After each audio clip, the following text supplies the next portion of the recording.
나를 지으신 이가 하나님, 나를 부르신 이가 하나님, 나를 보내신 이도 하나님, 나의 나 된 것은 다 하나님은 예라. 나의 달려갈 길 다가도록,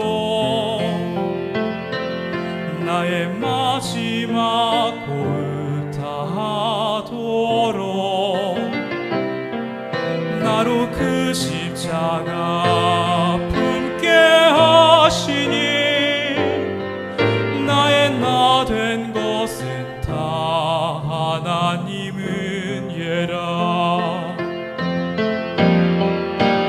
한량 없는 은혜,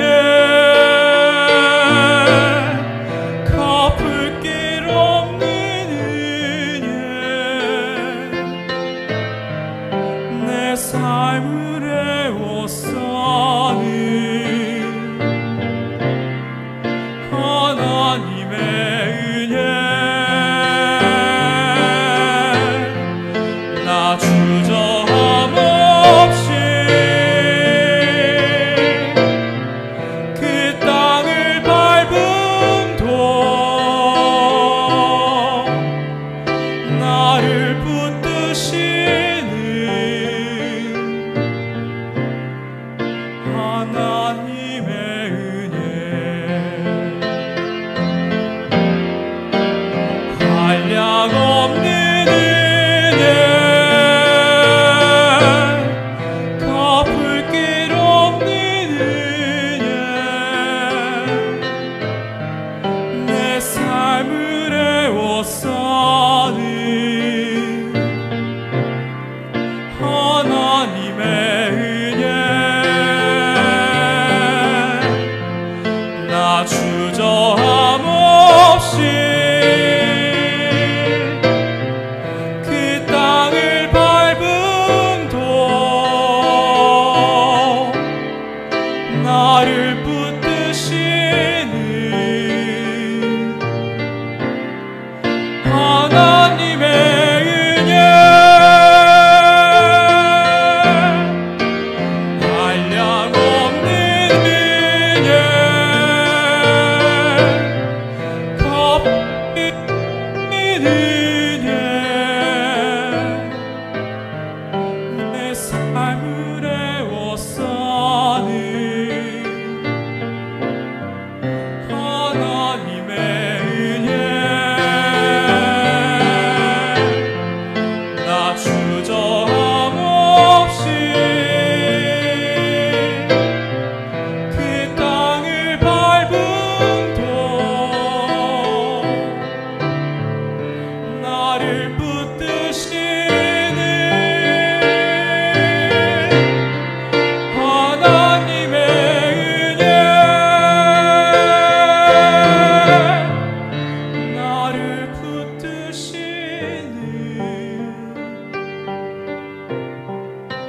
하나님의 은혜.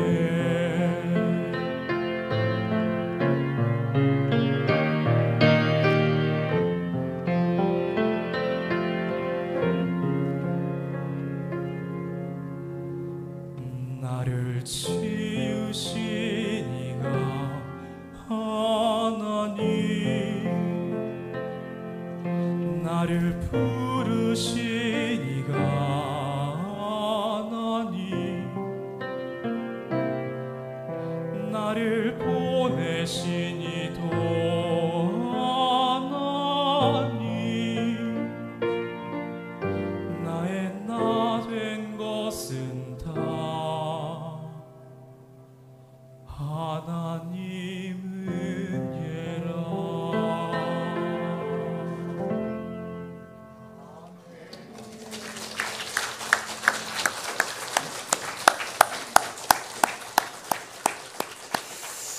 다 함께 일어나셔서 드려진 예물을 하나님께 봉헌하시겠습니다.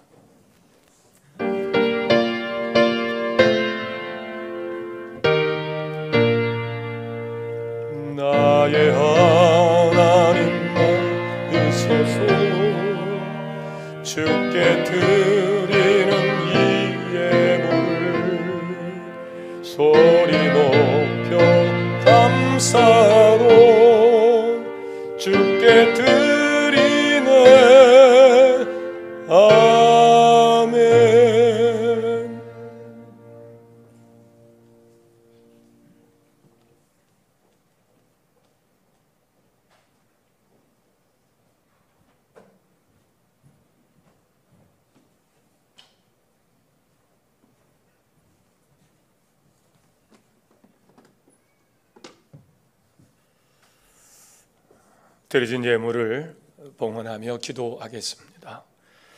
그들이 하나님께 대하여 거룩하고 그들이 하나님의 이름을 욕되게 하지 말 것이며 그들은 여호와의 화제 곧 그들이 하나님의 음식을 드리는 자인즉 거룩할 것이라. 아멘. 성도들의 삶을 지키시고 하늘의 은혜로 평안하게 하시는 하나님 아버지, 사망의 음침한 골짜기에 스며든 저희를 하늘 은혜 안에 살게 하여 주심을 감사합니다. 오늘 거룩한 주님의 날 정성과 뜻을 다하여 감사로 주님께 예물 드리는 자녀들을 기뻐하시고 넘치는 풍성한 은혜로 인도하여 주옵소서. 오늘 드려지는 예물이 하나님 나라의 확장과 교회 본질적 사명을 감당하는 일에 소중하게 쓰임받기를 원합니다. 어려운 살림 중에 드리는 손길들을 기억하시고 11조와 감사 예물 그리고 여러 가지 모습의 예물과 헌신과 시간의 봉사도 마음을 담아 드립니다. 주님을 향한 마음으로 준비하여 싸우니 기쁘게 흠양하여 주옵소서. 십자가의 감사로 뜻을 다하고 믿음으로 드리는 성들의 예물을 받으시고 가정에는 화목한 웃음으로 가득하게 하시고 직장과 사업장에는 결실의 풍성한 기쁨으로 가득 채워 주옵소서. 질병으로 고통당하는 자 예수 이름으로 치료받게 하여 주옵시고 우환지고 가운데 근심 걱정하는 자 예수 이름으로 회복하게 하여 주옵소서. 원치 않은 일들로 환난 가운데 있는 자들, 또 재정적으로 추운 겨울을 지나고 있는 자들, 하나님 하루빨리 따뜻한 봄이 오게 하시고 풍성한 결실의 가을을 맞이할 수 있도록 생명과 더불어 풍성한 삶으로 다가오시는 예수를 통해서 그 모든 문제가 해결되게 하여 주옵소서. 예수님의 이름으로 간절히 축복하고 기도하옵나이다. 아멘. 하나님 앞에 감사로 영광을 돌리시겠습니다.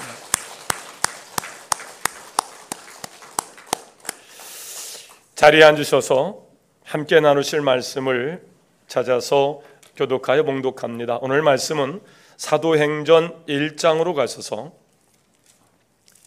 1절부터 8절까지 말씀입니다. 찾으시는 대로 아멘에 가시죠. 찾으신 줄 알고 교독하여 봉독하겠습니다. 데오빌루요, 내가 먼저 쓴 글에는 무릇 예수께서 행하시며 가르치시기를 시작하심부터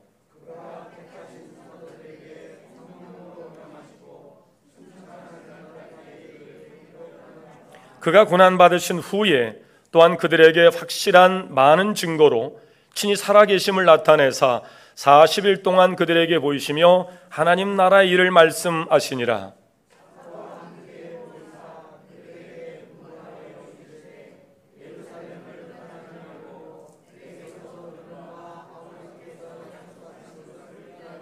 요한은 물로 세례를 베풀었으나 너희는 몇 날이 못 되어 성령으로 세례를 받으리라 하셨느니라.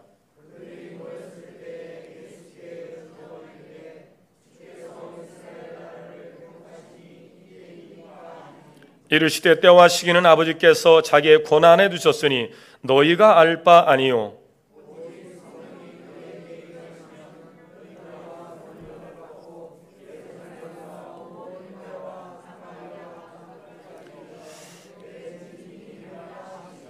아멘.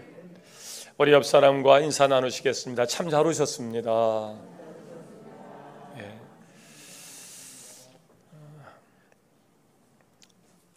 바울은 교회를 신학적으로 정의한 최초의 신학자이자 하나님께로 부름을 받은 사도였습니다. 2000년 전 하나님께서 무너진 성전과 또 다스리라는 사명을 감당 못하고 다스림을 받는 이방신에게 다스려달라고 요청하고 있고 또 소나무에게 돌에게 각종 짐승에게 다스려달라고 종교성을 가지고 외치고 있는 그들, 이방 나라의 식민지 삶을 살고 있는 그들에게 교회를 주셨어요. 하나님이 설계하시고 예수를 통해서 말씀하신 이 교회가 그들에게는 아마 새로웠을 것입니다. 그래서 바울은 이 교회를 신학적으로 정의하면서 당시 로마 전역에 파고든 스토아 철학, 윤리를 중심 가지로 삼아서 욕망을 억제하고 자연의 법도를 따를 것을 주장하는 이 스토아 철학에 물들어가고 있는 그들과 또 헬라의 토속신, 민족 종교화 그리고 각종 이방 종교의 도전 앞에서 바울은 예수 그리스도의 복음과 신앙 공동체인 교회의 존재에 관한 신학적 해석이 필요했을 겁니다. 그래서 신학적 책임 앞에 선 바울이 이 신학적 정의를 통해서 교회의 다양한 정의를, 교회의 다양한 여러 모습들을 정의하고 있는데 오늘 우선 세 가지로 교회의 정의를 바울의 이야기로 여러분에게 확인시켜 드리겠습니다. 첫째, 따라해 보시겠어요? 교회는 하나님의 백성의 모임이다. 구약 성경과 신약 성경 안에는 하나님과 하나님의 백성으로 선택된 그 사회에 계약을 다루는 주제가 많이 있어요. 하나님 우선 아브라함을 불러서 하나님이 그를 믿음의 조상으로 축복의 시작으로 세움이 약속하십니다. 아브라함으로 시작된 구원의 역사가 500년 후에 하나님 모세를 통해서 그 백성을 출애굽시킨 후에 나라에 필요한 국민 주권 영토 그리고 그들에게 율법을 주시면서 하나님과 그렇게 세상에서 불로 세움을 받는 하나님의 백성 사이에 계약을 갖게 하시죠. 그렇게 시작된 하나님의 역사가 가나안 땅에 들어가서 사사시대를 시작으로 하나님의 나라가 진행이 됩니다. 그러나 사사시대를 그들은 얼룩의 역사로 끝내버리고 왕정시대를 시작하면서 다윗 때에 또 하나님은 다윗과의 언약을 통해서 하나님과 우리 사이의 어떤 계약을 또 말씀해 오세요. 이와 같은 교회 정의에 따르면 교회는 1차적으로 건물이 아니라는 거죠. 하나님에 의하여 택한 자들의 공동체, 아브라함을 통해서 하나님의 나라로 세웠고 또 다윗을 통해서 하나님의 백성과의 관계를 또 정리하셔서 말씀해 오시고, 그러니까 하나님은 그렇게 뽑아 세운 자들을 통해서 교회를 세우신 줄로 믿습니다. 교회는 하나님께서 뽑아 세운 하나님 나라의 백성을 이야기합니다. 또 두 번째, 바울의 교회 정의는 따라해 보시죠. 새로운 피조물로서의 교회이다. 고린도후서 5장 17절의 말씀을 인용합니다. 누구든지 그리스도 안에 있으면 새로운 피조물이라. 옛것은 지나가고 새것이 되었도다.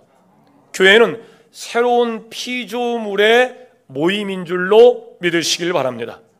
이제 예수 그리스도를 통해서 우리의 죄의 문제, 하나님은 아브라함을 불러서 믿음의 조상으로 삼고 그들에게 다윗 때의 성전을 허락하시고 그 약속을 계속 지켜오셨지만, 그러나 하나님의 백성들은 그 언약을, 그 계약을 파기하고 곁길로 간 거예요. 그러나 하나님 그들을 사랑하셔서 예수를 이 땅에 보내셨고 예수 그리스도의 보혈로 우리의 죄를 씻으시고 예전에 죄 가운데 자기 소견에 오른 대로 그렇게 방종하며 유물론적 사관에 의하여 영적인 존재임을 잃어버리고 물질로 쫓아가던 그 죄악의 자리에서 우리를 건져서 새로운 피조물로 바꿔 놓으신 줄로 믿습니다. 그 모임이 교회 공동체, 새로운 피조물의 공동체예요. 세 번째, 바울이 정한 교회의 정의의 세 번째 표상 따라하시죠. 그리스도의 몸이 교회이다.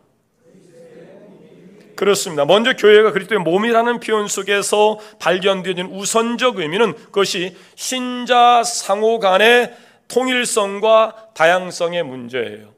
하나님이 설계하시고 예수님 말씀하시고 베드로의 신앙고보에 세워진 그 교회, 내 교회를 세우린 음부의 권세와 무너뜨릴 수 없을 것이다. 그리고 죄 가운데 빠진 우리를 그리스도의 보혈로 씻으시고 거룩하신 주님의 몸이 되어서 하나님께서 주신 지상 명령, 땅끝까지 복음을 전하는 일들로 하나님께서 우리를 교회로 부르시고 세우신 줄로 믿습니다. 우리는 지체별로 굉장히 다양성의 집합체예요. 한 가지 색깔, 한 가지 은사, 한 가지 모습으로 여러분이 이 자리에 불러 있지 않습니다. 다양합니다. 그런데 그 다양성 속에서 우리는 통일성을 가지고 예수 그리스도의 몸으로서의 사명을 감당하는 줄로 믿습니다. 그렇습니다. 이것이 교회의 몸의 신비예요. 이렇게 바울은 당시 이 헬라 철학들, 그리고 당시 헬라의 토속 신앙들, 그리고 각종 이방 종교의 도전 앞에서 왜 하나님은 성전 신앙을 붙잡고 살던 그들을 다시 교회로 세우셨는가? 교회의 바른 정의를 그렇게 신학적으로 정리해서 백성들에게 선포하는 책임, 그 사명을 가지고 일해왔단 말이죠. 그렇습니다. 여러분, 우리는 모두 하나님의 특별한 부름을 받고 세워진 하나님의 백성인 줄 믿으시길 바랍니다. 예수 그리스도의 십자가 사건을 통해서 예전에 죄된 것들을 다 벗어버리고 떨쳐버리고 물리치고 극복하고 새로운 피조물로서 하나님에 의하여 세워진 영적 존재라는 사실을 믿으시길 바랍니다. 그래서 우리는 거룩하신 주님의 몸으로서의 유기적인 관계를 가지고 다양성 속에서 통일성을 유지해 가면서 그 사명을 감당하는 집합체가 된 거예요. 신앙생활 하다면 어떤 사람들은 하나님께서 특별히 불러 세운 자임에 대한 감격을 찬송하며 간증하며 노래하는 분도 계시지만, 어떤 분들은 내가 어떻게 부름을 받았지? 내가 어떻게 교회에 나와서 신자가 되었고 또 교회 임원이 되었지? 의아해 하면서 궁금해하시는 분들도 계세요. 구약성경 열왕기상 6장으로 가면 성전 짓는 모습에 관한 이야기들이 쭉 기록되는데, 성전의 크기가 어떻고 재료가 어떻고 또 재료마다 그 치수가 어떻고 이런 것을 쭉 얘기하다가 7절 말씀에 이렇게 얘기합니다. 이 성전은 건축할 때에 돌을 그 뜨는 곳에서 다듬고 가져다가 건축하였으므로 건축하는 동안에 성전 속에서는 방망이나 도끼나 모든 철 연장 소리가 들리지 아니하였으며. 여러분, 공사 현장에는 공사하기 위한 현장에 소음이 있죠. 우리도 이 프로지오나 또 이 한성에 사시는 분들은 지금 두정역 북부 개찰구의 공사의 현장에 나오는 소음을 듣죠. 어떨 때는 여러 기계음이 들리기도 하고 사람 소리가 들리기도 하고 뭐 망치 소리가 들리기도 하고 이런 소리가 들려요. 당연하죠. 공사 현장에 그런 소리가 들리죠. 그런데 이 공사 현장에는 그런 소음이 전혀 들리지 않았다는 거예요. 다윗 왕은 성전을 건축하고 싶은 마음이 굉장히 컸어요. 바울은 아버지한테 어찌 보면 버림받아와 같은 어린 삶을 살았어요. 아버지도 어찌 보면 자식으로 포기한 듯한 그런 제스처를 많이 했어요. 사무엘이 그렇게 하나님이 기름부어 세울 자를 찾으러 갔을 때도 다윗의 아버지 이새는 다윗을 그 자리에 불러 세우지 않았어요. 저 녀석은 그럴 자격이 안 된다고 포기했던 그런 삶을 살았어요. 근데 하나님이 어느 날 양을 키우는 목동이 어느 날 양이 자기 새끼를 낳고 젖을 주지 않고 자꾸 밀어버리는 거예요. 그때 목동이 그 어린 양을 데려다가 다른 양의 젖을 가지고 그 양을 키워냅니다. 하나님이 다윗의 목자가 되셔서 여호와는 나의 목자시니 내가 부족함이 없으리로다. 그가 나를 푸른 초장에 쉴만한 물가로 인도하셔서 내 영을 소생시키는도다. 다윗은 목동 출신이에요. 그래서 자기가 어릴 적에 그 버려진 삶의 환경에서 하나님 나를 불러서 푸른 초장으로 쉴만한 물가로, 그리고 그 영혼을 소생시켜서 의의 길로 인도하여 사용하겠다는 사실의 고백을 시편 24편에서 고백하고 있는 자예요. 근데 정말 하나님의 섭리 안에서 그가 왕이 됐습니다. 이거는 도저히 사람의 생각으로는 있을 수 없는 일이에요. 어떻게 어릴 적 아버지도 포기한 듯한 삶을 살았던 어린 목동이 어떻게 그 나라에, 적어도 하나님의 나라에 왕이 될 수 있었겠습니까? 이건 하나님이 하신 일들이에요. 그래서 그가 왕이 되어서 왕궁에 사는데 너무 죄송한 거예요. 하나님이 계신 집이 없는 거예요. 하나님 인자에 계시던 법궤는 이미 블레셋에 뺏겨지고요. 자기를 왕 삼은 하나님의 집이 없는 거예요. 그 하나님의 집이 원래 없었느냐? 아니에요. 하나님은 이스라엘 백성을 광야로 불러내서 성막을 지켜 하시면서 유물론적 사관에 빠져있는 자들, 영적 존재면서도 영이 어디서 이렇게 모든 것을 눈으로 보는 것으로만 인정하던 유물론적 사관에 빠져있는 그들의 눈높이대로 성막을 건축하게 하시고 그 안에 계셔서 그 사람들을 만나시고 죄의 문제를 해결하시고 축복의 자리로 서 계신 줄로 믿습니다. 그렇게 하나님의 집을 만들었던 그들이 어느 순간 그들이 하나님의 집을 잃어버린 거예요. 다윗은 하나님의 집을 짓고 싶었던 거예요. 그런데 그렇게 하나님의 집을 짓고 싶어서 하나님의 성전을 짓는 데 필요한 모든 재료들을 전부 다 모아놨는데 하나님께서 허락하지 않는 거예요. 다윗의 마음은 한결같아요. 자기는 통일왕국을 이루어가는 일에 여러 전쟁 가운데 그 손에 피를 너무 많이 묻혀서 하나님이 성전 짓는 일을 허락하지 않으니까 자기는 포기하지만 성전을 지을 재료와 또 경비를 충분히 준비해 놓은 거예요. 그리고 그 다음 세 솔로몬 때 성전을 건축한 겁니다. 다윗이 준비한 것으로 아들 솔로몬이 성전을 짓는데 솔로몬은 성전 건축에 쓸 최고급 나무와 대리석을 먼 곳에서 가져다가 성전을 건축하는데요, 준비했던 그 문부와는 이제 성전 장식에 사용하고 열왕기상 6장 7절에 보면 성전을 건축할 때 필요한 자재를 가져와서 깎고 다듬어서 맞춰서 성전을 건축하지 아니하고 설계도를 얼마나 세밀하게 계획을 짰는지 돌을 뜨는 현장에서 전부 다 다듬어서 이동해 와서 그대로 돌 위에 돌을 올려놓고, 그래서 돌을 뜨는 자리, 돌을 망치질하고 이런 소리가 성전을 건축하는 자리에서 일어나지 않았다는 거예요. 방망이나 도끼나 모든 철 현장 소리가 들리지 않았다는 거예요. 여기에 중요한 교훈이 있습니다. 성전의 모든 자재는 성전에 들어오기 전에 이미 선택되어서 준비되어서 성전이 된 줄로 믿습니다. 우리에게 적용하면 이렇습니다. 어떤 분은 아내가 교회 가자 그래서 내가 교회를 그냥 한두 번 다니다 보니까 오늘 이 자리에 앉아있네요, 이렇게 얘기하는 분도 계시고요. 또 어떤 분은 교회가 믿을만한지 한번 괜찮은지 한번 댕겨보다가 결정하지, 그러다가 여러분이 이 자리에 왔다고 그 선택이 나의 선택이었다고 생각하는 분들이 계세요. 어릴 적에 난 모르는데 어머니가 자꾸 교회 가자 그래서 교회 가다 보니까 내가 오늘 신자가 돼, 이렇게 얘기하시는 분도 계십니다.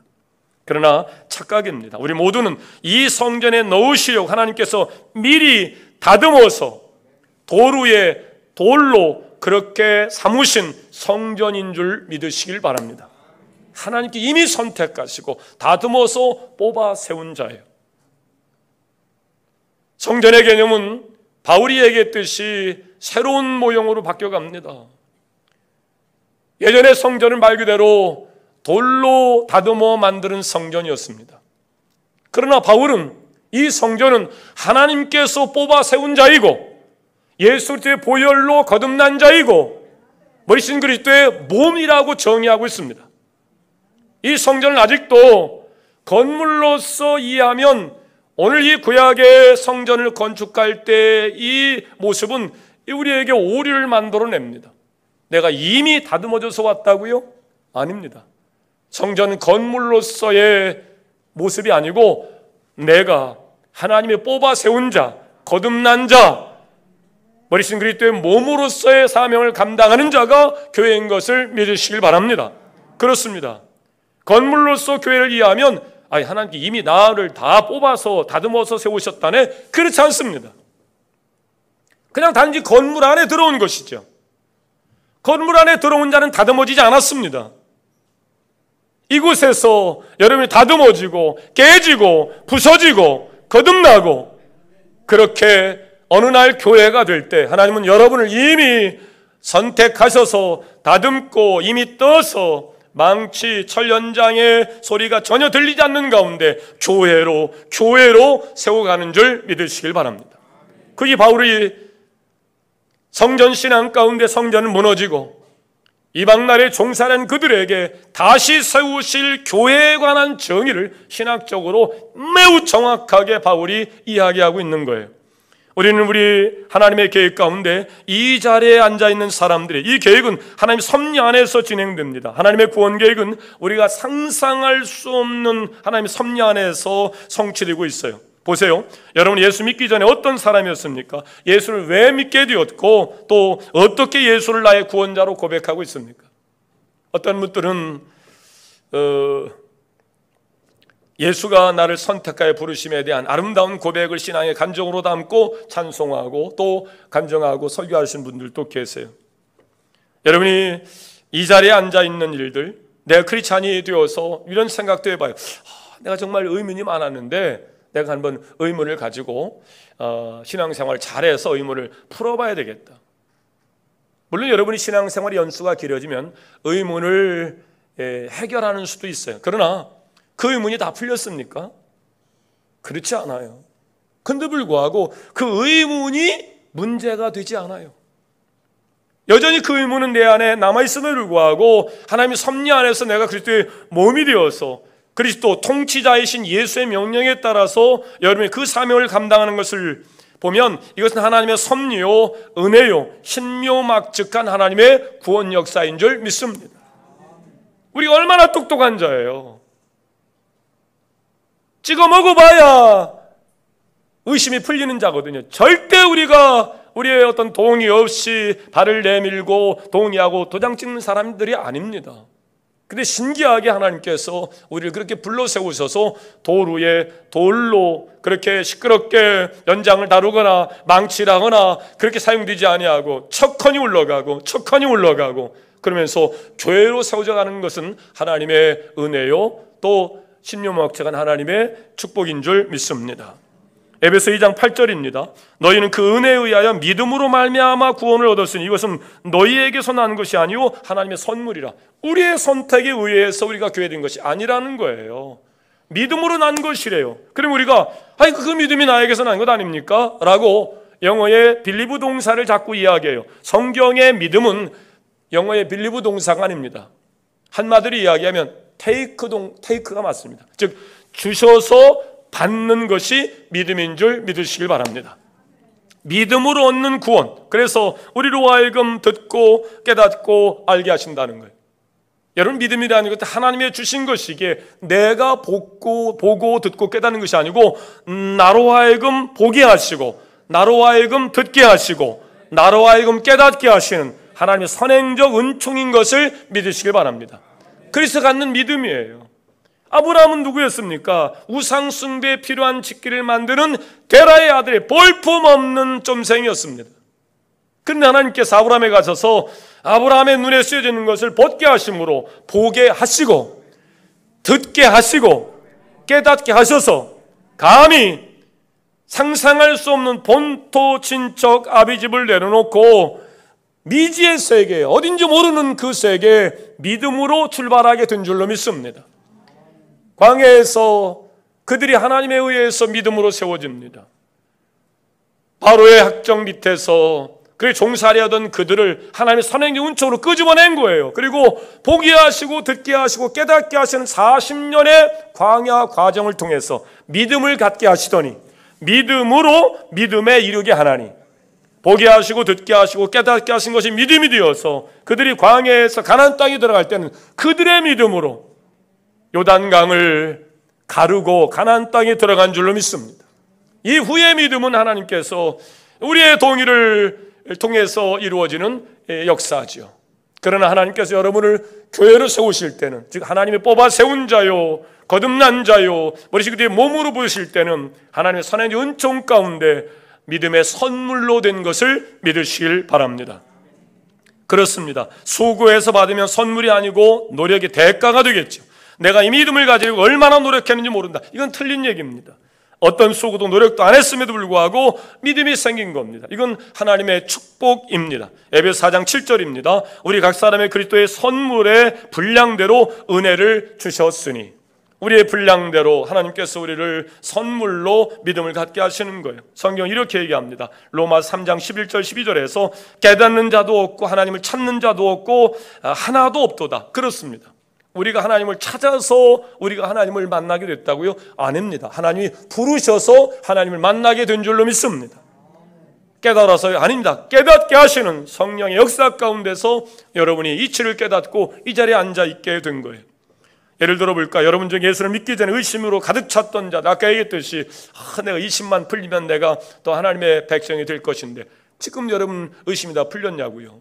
그렇지 않아요. 그럼에도 불구하고 의심과 상관없이 내가 하나님의 뽑아 세운 자요, 거듭난 자요, 그리고 그리스도의 몸으로서 여러분이 오늘 이 하나님의 섭리 안에서 이 사명을 감당하고 있는 것은, 이거는 정말 신기한 일이에요. 조화 속이에요. 교회는 이미 깎인 돌들이 모인 곳입니다. 여러분 다 깎인 돌들이에요. 그래서 이 건물로서의 교회, 그 안에 여러분이 하나님께서 여러분을 준비시키는 과정으로 깎으시고 또 깎으시고 또 깎으시고, 그래서 여러분을 완전히 만들어 놓은 후에 성전을 건축하는 건축자의 손에 붙여져서 돌 위에 돌이 옮겨지고 돌 위에 돌이 옮겨지고, 그래서 성전의 기능적 역할을 할 수 있었던 것처럼 하나님께서 그렇게 깎고 다듬으면서 더 이상 소란스럽게 철 연장 소리가 들리지 않는 가운데 솔로몬의 건축 설계에 의해서 여러분이 지금 성전으로 지어져 가고 있는 것을 믿으시길 바랍니다. 그렇습니다. 이 자리에 앉혀주신 모든 일들은 하나님의 은혜인 줄로 믿습니다. 따라합시다. 모든 것이 하나님의 은혜입니다. 이건 감사를 표현하는 감사의 표현 고백이죠. 그렇습니다. 감사는 몇 가지 행동이 따라요. 하나는 겉모양을 따라서 다듬어서 성전으로 인도하시는 하나님께 감사하면서 첫 번째 내면을 바꿔가는 거예요. 그렇게 하나님께서 깎고 다듬어서 성전의 돌로 척하니 올려놨는데 이게 적응이 안 되는 거예요. 그 적응이 안 되는 것은 내면의 문제입니다. 하나님께서 뽑아 세운 여러분들이 내면의 성령의 역사 가운데, 말씀의 역사 가운데서 그 내면이 성숙으로 나아갈 수 있게 되기를 주의 이름으로 축원합니다. 그래서 여러분 외형적인 모습의 감사가 아니고 마음의 아름다운 고백이요. 우리가 사람들과의 관계 속에서 서로 give and take 하면서 감사를 표현하기도 하고 감사를 받기도 하죠. 근데 어떤 분의 감사는 감사로 느껴지는 감사가 있어요. 근데 어떤 분은 쳐다보지도 안 하고 감사합니다 그러고 지나가는, 그거는 그냥 입에 발린 이야기죠. 이제는 우리가 감사를 여러분의 입술의 표현이 아닌 여러분의 몸으로 표현하는 단계로 성숙할 수 있기를 주의 이름으로 축원합니다. 이게 감사를 말하는 자들이 해야 될 일이에요. 내면의 성숙으로 감사를 표현하는 겁니다. 초대교회는 바로 이런 내면의 아름다운 고백들로 구원받은 자의 놀라운 몸짓이 있었습니다. 초대교회는 지금과 같은 상황이 아니에요. 전도할 수 있는 상황이 아니었다고요. 모이는 자체가 위법이었고 불법이어서 걸리면 죽습니다. 예수와 함께 십자가에 매달아 죽임을 당할 수도 있어요. 초대교회에 얼마나 그들이 고통을 당했는가. 히브리서 11장 37절에 보면 돌로 치는 것과 톱으로 켜는 것과 칼로 죽임을 당하고 양과 염소의 가죽을 입고 유리하여 궁핍과 환난과 학대를 받았다는 거예요. 상상이 되십니까? 칼로 목이 쳐 죽임을 당하고 심지어는 톱으로 사람을 쓸어 죽이기도 했어요. 껍질을 스킨을 벗겨 죽이는 고문도 그들은 마다하지 않았습니다. 크리스찬이라는 이름으로 하나님이 뽑아 세운 예수 그리스도의 보혈로 거듭난 자의 삶으로 그렇게 하나님의 섭리 안에서 우리 그리스도의 몸으로 사는 이유, 그 이유 하나만으로 그들이 어마무시한 고통과 핍박을 당합니다. 그러니까 얼마나 힘들었겠어요. 그런데 그들이 로마 제국의 황제는 신이라는 국가 명령 앞에서 그를 신을 섬기라고 신전을 만들어 놓고 그들을 집어넣는 거예요. 근데 그들은 이미 하나님 뽑아 세운 자이고 하나님의 구속의 은총 가운데 그리스도의 보혈로 죄심을 받은 새로운 피조물이었고 머린 그리스도의 몸인 그들이 황제한테 숭배를 하겠어요? 우린 유일하신 하나님 외에는 숭배할 신이 없다는 것을 알고 그들이 그 황제를 숭배하는 일들을 거부합니다. 그렇게 죽어가는 거예요. 그러니까 그 위협적이고 위급한 상황 속에서 그들이 혹시 내가 고문에 못 이겨서 그리스도의 도를 배반할까 봐 지하에 굴을 파놓고 거기서 내 생명이 다하기까지 목숨을 보전하며 살았던 사람들이 있었어요. 이게 얼마나 어려웠냐고요. 얼마나 어렵겠냐고요. 그러나 이런 핍박에도 그들의 신앙은 꺾이지 않았습니다. 그들은 삶과 순교를 통해서 증인의 삶을 살았어요. 하나님 나를 구원하신 것에 대한 감사로 돌로 세움을 받아서 성전된 그들이 그 내면의 성숙을 통해서 감사를 그들의 삶으로 증언하며 증거하며 그렇게 살았다는 거예요. 본문 8절이 그 본문의 핵심입니다. 성령이 너에게 임하시면 너희가 권능을 받고, 왜 우리가 성령의 권능을 받아야 되는가? 뭔가를 보여주기 위해서입니까? 아닙니다. 예수처럼 살기 위함인 줄로 믿습니다. 예수는 그렇게 이 땅에 오셔서 공생애를 시작하면서 세 가지를 하셨어요. 도로 다니시면서 복음을 전하셨습니다. 복음은 뭡니까? 죄의 연록의 역사 가운데 그냥 지옥에 갈 수밖에 없는 자들의 구원 소식을 전합니다. 그 복음을 전하기 위해서 선한 일을 하십니다. 그리고 마귀에게 눌려 종살이하는 그들을 해방시켜내는 일이에요. 세 가지라 가지고 지금 한 가지로 표현할 수 있는데, 선한 일과 마귀를 내어 쫓아주시는 일을 통해서 하나님 나라의 복음을 전하는 겁니다. 하나님 없이 그들이 살게 되는 세상이 왔어요. 하나님 그들을 뽑아 세웠고 성전까지 줬지만 그들은 자기 속이나 옳은 대로 살다가 우상 숭배에 빠졌고, 성전은 불타 없어지고 성전은 이방 사람의 짓밟힘 속에, 구라빨 속에 들어가 있고, 그들은 이방 나라의 종이 되었단 말이에요. 그들에게 복음을 말하는 겁니다. 어떻게 하면 다시 하나님의 형상을 회복할 수 있을지, 어떻게 하면 구원받을 수 있을지, 생명을 가진 자의 풍성한 삶을 어떻게 누릴 수 있는지 예수는 그 복음을 전하며 다녔단 말이에요. 그들에게 필요한 것은 예수 그를 통한 구원과 천국이었단 말이죠. 그리고 끝내는 피 흘림이 없이는 죄사함이 없다는 하나님의 말씀을 모세를 통해서 그 백성이 주어 그 말씀을 이루기 위해서 그가 십자가에서 피를 흘리고 그 몸을 내어주심으로 우리를 영생에 이르도록 인도해 주신 분이 예수 그리스도인 줄 믿으시길 바랍니다. 초대교회 성도는 죽기까지 그 예수님을 영접하고 따른 거예요. 교회를 그냥 다니는 사람은 크리스찬일 수 없습니다. 그렇습니다. 삶에서 예수님의 삶이 드러나는 삶이 진정한 크리스찬의 삶인 줄로 믿습니다. 여러분, 이것이 바로 생명 구원을 위한 우리의 삶의 사명이에요. 전도는요, 말하는 것이 아니에요. 전도는 나를 뽑아 세워서 그렇게 성전 삼아주신, 교회 삼아주신 그 내 내면에 대한 감사가 내 삶의 모습으로 드러나는 것이 전도인 줄로 믿습니다. 그런데 우리가 도배봉 전도 축제 때 어저께 토요 전도에 나가서 전도를 돌리고 하는 이유는 하나님께서 극단적으로 이제 마지막 심판의 때가 가까이 왔는데도 불구하고 그들이 그 초청에 응하지 않자 강권 나아가서 내 집을 채워서 한 명이라도 더 구원하실 하나님의 구원의 열심 차원에서 하나님 우리를 보내시는 거예요.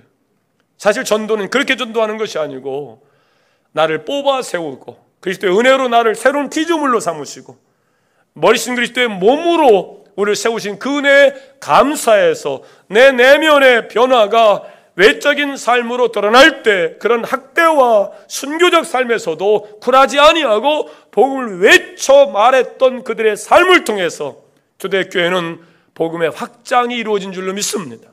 우리는 그렇게 살 수는 없어요. 그러나 하나님께서 강권적으로 명령하시는 이 명령을 따라서 오늘도 우리는 복음을 전하는 사명을 감당하셔야 될 줄로 믿습니다. 그것이 바로 크리스천답게 사는 방법이에요. 그리고 그 삶을 통해서 그리스도를 전하는 것이죠.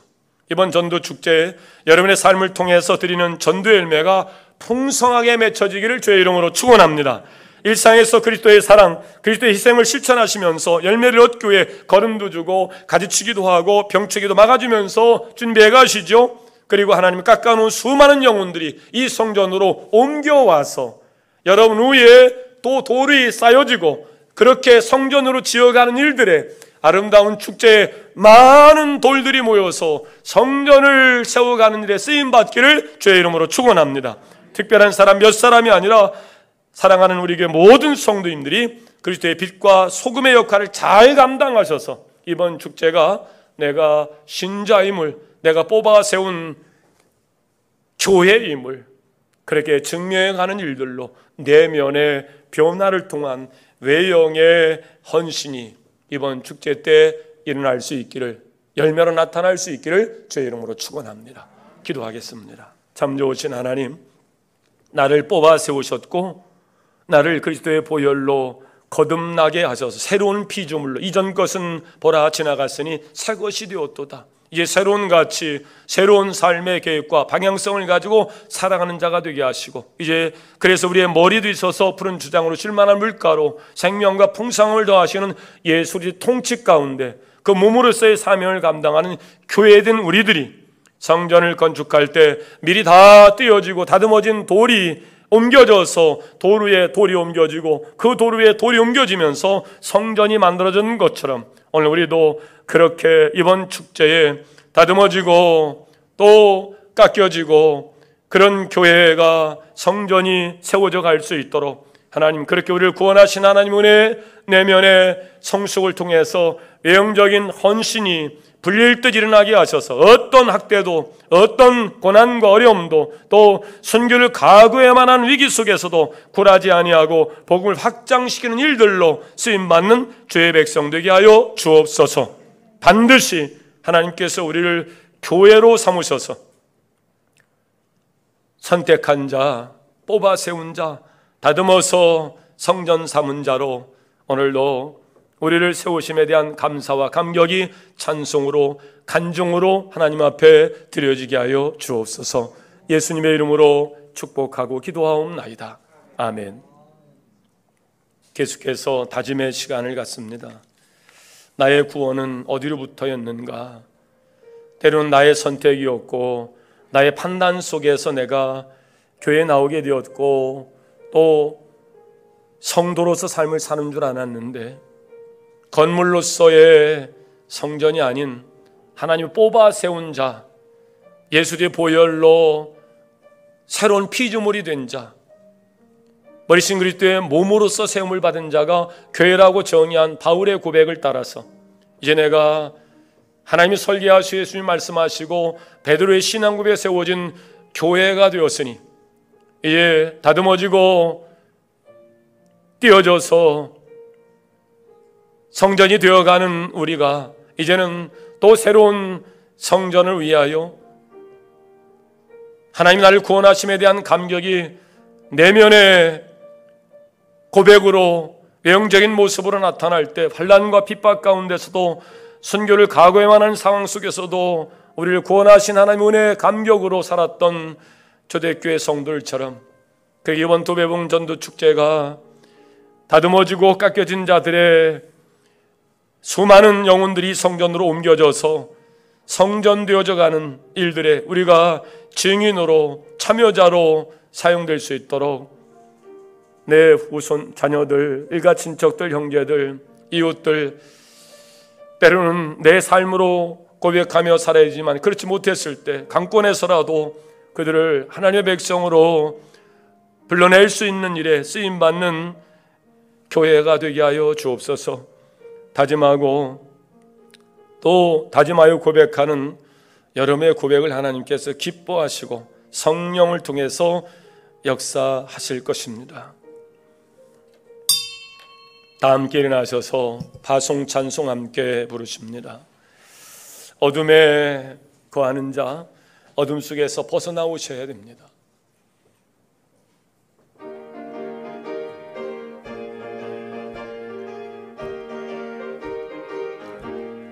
아멘. 나 캄캄한 밤 죄의 길에 방황했으나 주 크신 사랑 빛일 때 곧 어둠 떠났네. 사랑의 빛 오늘 내 맘에 사랑의 빛 항상 있도다. 내가 예수 믿고 죄짐 벗은 후 마음속에 항상 그 빛이 또 내가 예수 믿고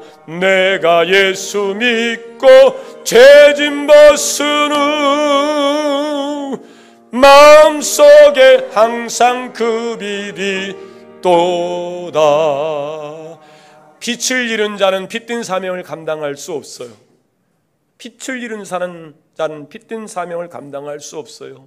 내 안에 빛으로 오신 예수 굳건히 영접하셔서 그분이 나의 머리가 되셔서 지체인 우리를 인도하실 때 따라합시다. 아멘. 아멘으로 순종하시면서 빛된 사명을 감당하는 여러분 될 수 있기를 바랍니다. 위탁의 말씀입니다. 성도의 사명은 무엇입니까?